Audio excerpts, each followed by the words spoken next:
साथियों, यदि आपका भी यही प्रश्न है कि आपकी दूसरी शादी सेकंड मैरिज कब होगी, तो उसका यहां पर आपको सटीक तार्किक और वैज्ञानिक उत्तर मिलने वाला है। बाहर कहीं भी इसका बिल्कुल तार्किक उत्तर इसलिए नहीं मिल सकता क्योंकि उनके पास में वो टूल नहीं है जो कि एस्ट्रोलॉजी के पास में है। तो निवेदन आपसे केवल इतना है कि अपनी जन्म पत्रिका अपने समक्ष रख करके फिर ये आप एपिसोड देखिए ताकि पूरी बात सही तरीके से आपके समझ में आ जाए। साथियों, आज इस एपिसोड में हम बात करने जा रहे हैं कुंभ लग्न के जातक या जातिका के बारे में। और यदि अभी तक आपने अपने लग्न से संबंधित एपिसोड नहीं देखा है तो यहां आई बटन में हमने आपको उसका लिंक प्रोवाइड करा दिया है, जाकर के आप अपने लग्न से संबंधित एपिसोड जरूर देखें। तो साथियों, ये रही कुंभ लग्न की एक जन्म पत्रिका। लग्न में ही 11 नंबर का अंक लिखा हुआ है, इसलिए हम इसको कहते हैं कि यह है कुंभ लग्न की जन्म पत्रिका। अधिकांश लोग गलती क्या करते हैं कि वो दूसरी शादी का निर्णय भी सप्तम भाव से ही करते हैं, जो कि नितांत ही गलत है। जब भी किसी जातक या जातिका के द्वितीय विवाह के बारे में प्रश्न होता है तो उसके लिए हमें इस नवम भाव पर दृष्टिपात करना होता है। यहीं से ही हम उसकी सटीक जानकारी प्राप्त कर सकते हैं। साथियों, कुंडली में नवम भाव की और नवमेश अर्थात नवम भाव के स्वामी की क्या स्थिति है, इसी से सारी बातें जो है वो निर्धारित होती है। और यहां पर कुंभ लग्न में नवमेश बनते हैं शुक्र देव।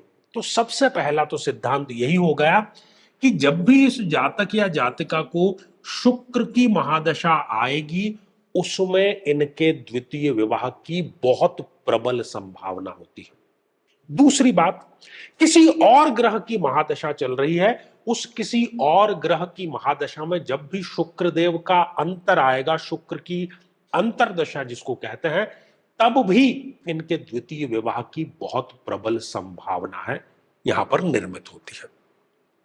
साथियों, कई बार यदि शुक्र कुंडली में डैमेज स्थिति में है, मान लीजिए कि शुक्र स्वयं ही इस छठे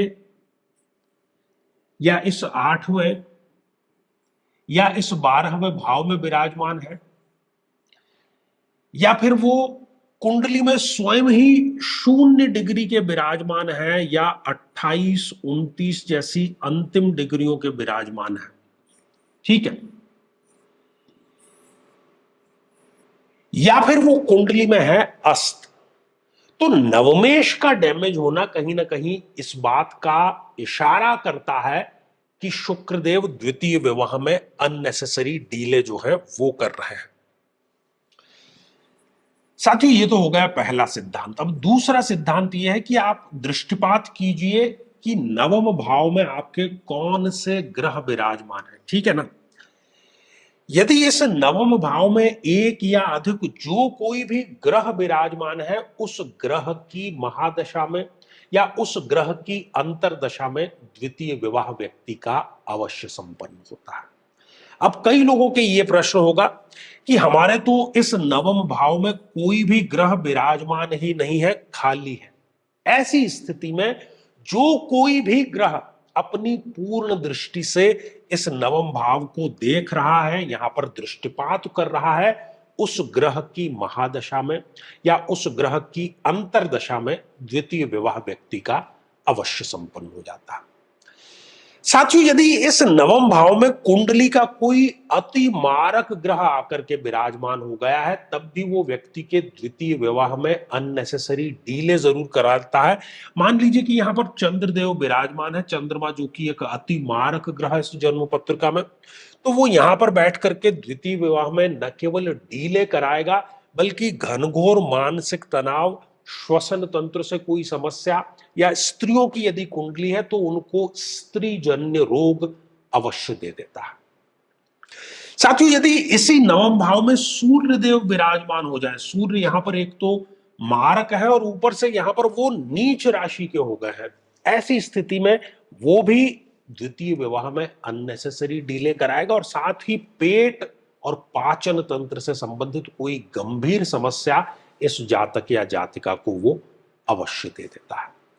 साथियों, इन सभी स्थितियों में यदि द्वितीय विवाह में डीले हो रहा है, कोई भी प्रयास रंग नहीं ला पा रहा है, आपको चाहिए कि आप महादशा मंत्र साधना जरूर करें, क्योंकि महादशा का जो ग्रह है उसी का भुक्ति काल होता है, और उसी को यदि हम राजी कर लें, मना लें, स्तुति कर लें, तो जीवन जो है वो सुखद व्यक्ति का अवश्य हो जाता है। साथियों, श्रृंखला ये हमारी आगे भी जारी रहेगी। यदि आप भी चाहते हैं कि आपकी कुंडली का सूक्ष्म और वैज्ञानिक विश्लेषण हो, तो आगामी समय में मैं स्वयं इन शहरों में उपस्थित रहूंगा। आप समय लेकर के मिल सकते हैं, या फिर टेलीफोनिक या वीडियो कॉल के माध्यम से भी आप जुड़ सकते हैं। और यदि आप चाहते हैं कि आपके किसी एक प्रश्न का निःशुल्क मार्गदर्शन किया जाए, जो कि हमारे इसी चैनल पर प्रति शनिवार दोपहर 3 बजे हम खास लाइव कार्यक्रम लेकर के आते हैं, लेकिन उसमें अपने कमेंट को शामिल कराने के लिए आप हमारे इस वीडियो को हाइप कीजिए और उसका जो स्क्रीनशॉट है वो दिए गए व्हाट्सएप नंबर पर भेज दीजिए। तो साथियों, इसी मंगल कामना के साथ में कि आप सभी स्वस्थ, समृद्ध और शांतिपूर्वक जीवन व्यतीत करें। नमस्कार। साथियों, कई वर्षों के जन्म पत्र का अध्ययन और लाखों कुंडलियों के अध्ययन के बाद हम ये कह सकते हैं कि यदि किसी की जन्म पत्रिका में चंद्रमा पीड़ित है, तो उसको इस ग्रह की महादशा में इन 9 लक्षणों का, इन 9 कष्टों का, पीड़ाओं का अवश्य सामना करना पड़ता है।